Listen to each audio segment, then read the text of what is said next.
रोहन और जादुई ज्ञान का जंगल। रोहन एक 7 साल का जिज्ञासु और खुशमिजाज लड़का था।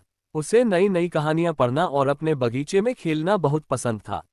एक दिन वह अपने बगीचे में बैठकर जादुई जगहों के बारे में एक किताब पढ़ रहा था। उसकी आंखों में चमक थी और वह सोच रहा था, काश मैं भी ऐसी किसी जादुई जगह पर जा पाता। तभी अचानक उसके सामने एक चमचमाता जादुई द्वार प्रकट हुआ। द्वार के ऊपर सुनहरे अक्षरों में लिखा था, सपनों का जंगल। रोहन पहले तो थोड़ा घबरा गया, लेकिन उसकी उत्सुकता ने डर पर जीत हासिल कर ली। उसने धीरे धीरे दरवाजा खोला और खुद को एक अनोखे जादुई जंगल में पाया।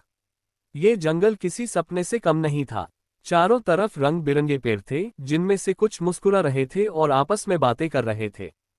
फूल गा रहे थे और छोटे छोटे जानवर खुशी से कूद रहे थे।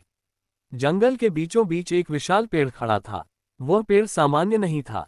उसकी छाल पर एक बुद्धिमान चेहरा बना था और उसकी शाखाओं से किताबें और स्क्रॉल लटक रहे थे। पेड़ ने अपनी भारी और शांत आवाज में कहा, स्वागत है रोहन। मैं हूं ज्ञान का पेड़। तुम्हें यहाँ कई जरूरी सबक सीखने हैं।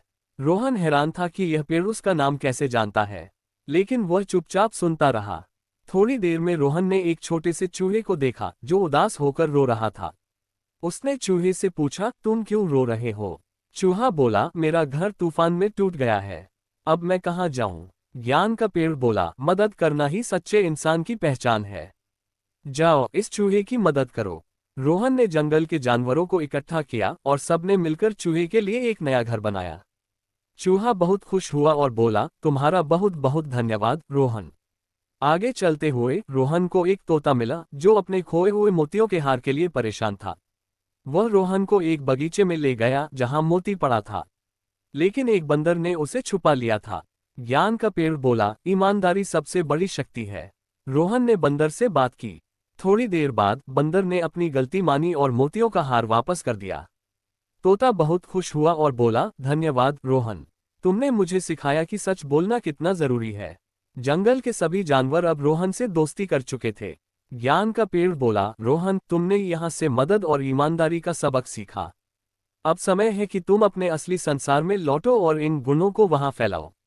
रोहन द्वार के पास पहुंचा। सभी जानवर उसे विदाई दे रहे थे। रोहन ने वादा किया कि वह फिर वापस आएगा। घर लौटकर उसने अपनी मम्मी पापा को सारी बात बताई। उसने कहा, मैंने सीखा कि मदद और ईमानदारी दुनिया की सबसे बड़ी ताकत है। कुछ दिन बाद रोहन को जंगल से एक संदेश मिला। उसमें लिखा था, अच्छाई को अपनी दुनिया में फैलाना, यही तुम्हारा असली मिशन है। रोहन मुस्कुराया और ठान लिया कि वह हमेशा अच्छाई और ईमानदारी का रास्ता अपनाएगा।